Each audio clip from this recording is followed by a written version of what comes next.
Hi, welcome back to Cooker to Cooker. This video is going to be a little different. We wanted to take a chance to discuss with you guys the different tips, tricks, or even complete fails that happened on some of our challenge videos, although you didn't see those parts. So we would like to go over our challenges numbers 1 through 5 and just discuss some things that we wanted to share with you guys.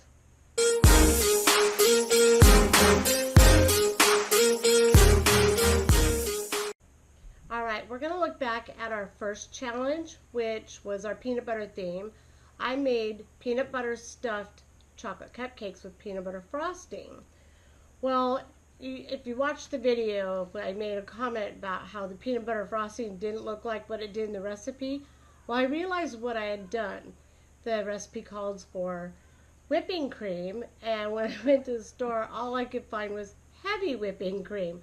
So it came out real thick, and then when it was dry, it had the consistency of eating a Hostess cupcake. That type of frosting. It was kind of chewy. It was still good. Oh yes, definitely good. Yes. Hannah and we made the peanut butter cookie dough brownie bars. And I don't know if this is based on the fact that we substituted a boxed brownie mix for homemade, but the brownie was a lot thicker than our cookie dough layer, which really threw off the flavors. So I would suggest either using the boxed mix, which may make a difference, or I would not use the whole batch of the batter for the brownies, so that it's a thinner level on there compared more equal to the the cookie part. Okay, so number 2, our second challenge, was a Snickers challenge, and I made a Snickers pie, and I had no issues of any kind. I don't have any tips. It came out great. Stephanie, how about you? The only thing I actually have to say about that, and let me remind you, I made the Snickers icebox cake, is that the recipe had called to line the pan with foil, which I think is completely unnecessary and just actually ended up making it a little harder to serve because you'd end up getting pieces of foil in the dessert, which is never fun to eat foil. So I would actually suggest just leaving that out completely and just putting it in the pan, because it's not a dry dish. It doesn't really, and it's not cooked. It's not baked onto the side or anything like that. So it should be really easy to serve no matter what. Challenge number 3 was our fruit challenge, and I made salted caramel apple pie bars.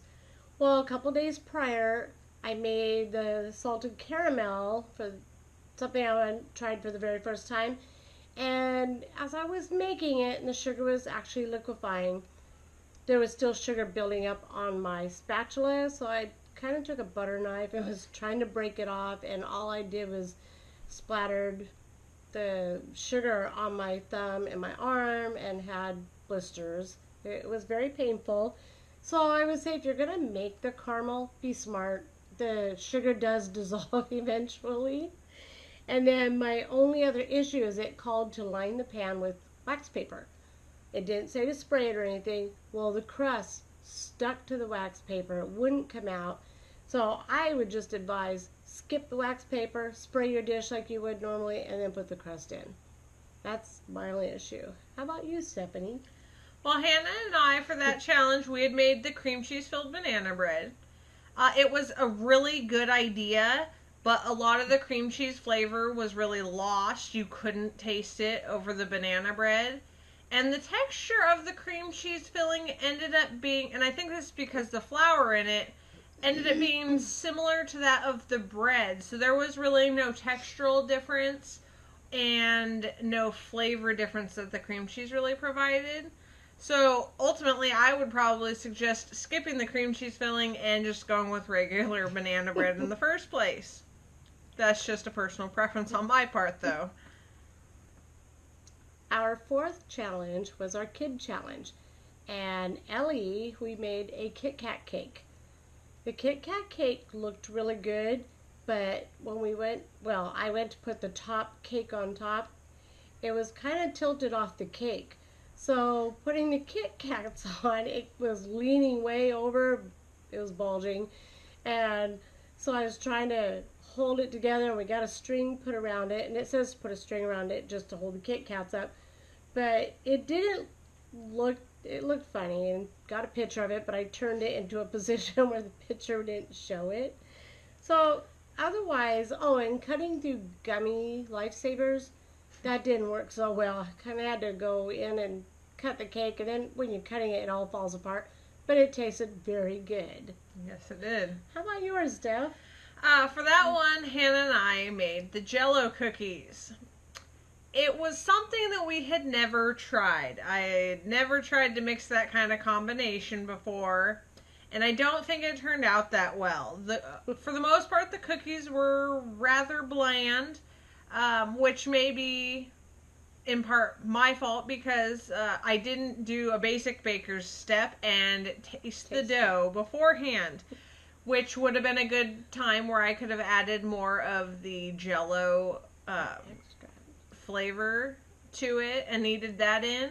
Or the recipe had also said that you could roll the dough balls in the sugar afterwards and then have it cook on the outside like that, which I didn't do either because I didn't know the potency of them. Although the berry blue, I believe it was actually a little more potent than the rest, which is surprising. And that one was okay, but overall, it just wasn't a fan favorite. Probably not going to be something I would really make again.